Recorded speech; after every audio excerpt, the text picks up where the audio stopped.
গুরুদেব, আপনি তো নাম দিয়েছেন, নামে রুচিও আপনিই দেবেন হে দয়াময়।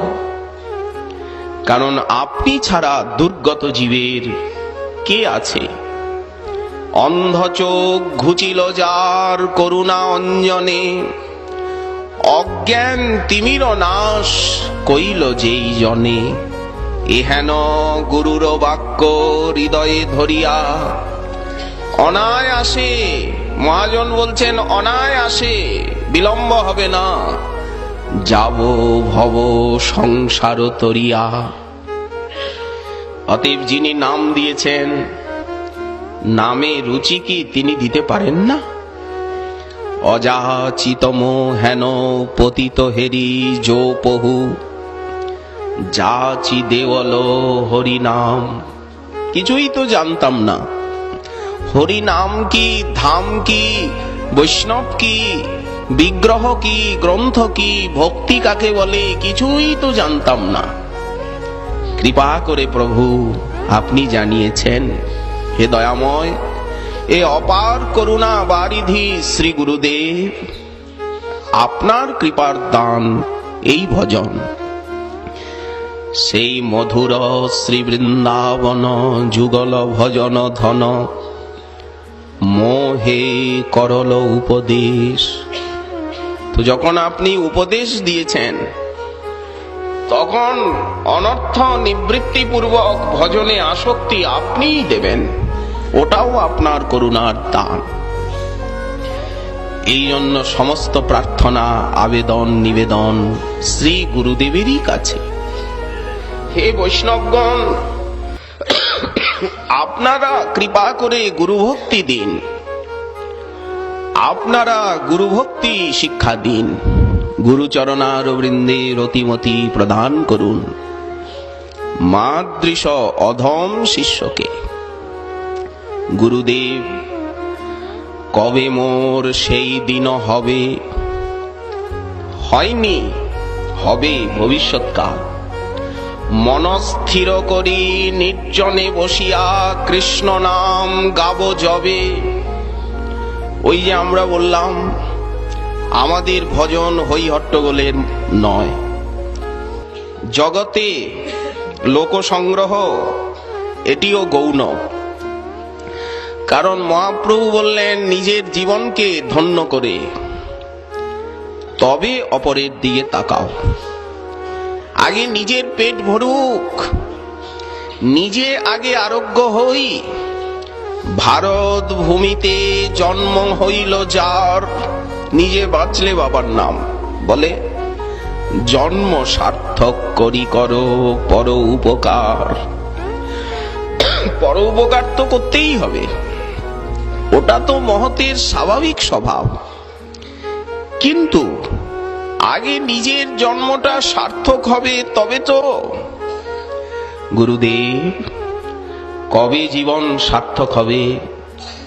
যেদিন নির্জনে বসে হরিনাম গাইব, সংসার পুকার কানে না পশিবে। সংসারের কর্মকোলাহল, এই জগতের দুঃখ দৈন্য দুর্দশা, অভাব অভিযোগ, মান অপমান, হাজার গণ্ডা অভিযোগের রাজ্য এটি। কিছুই যে কানে ঢুকবে না। দেহ রোগ দূরে রবে। এই দেহের রোগ ব্যাধি, মনের তেমনি মানসিক অশান্তিও ভজনে বিঘ্ন আনায়ন করতে পারবে না।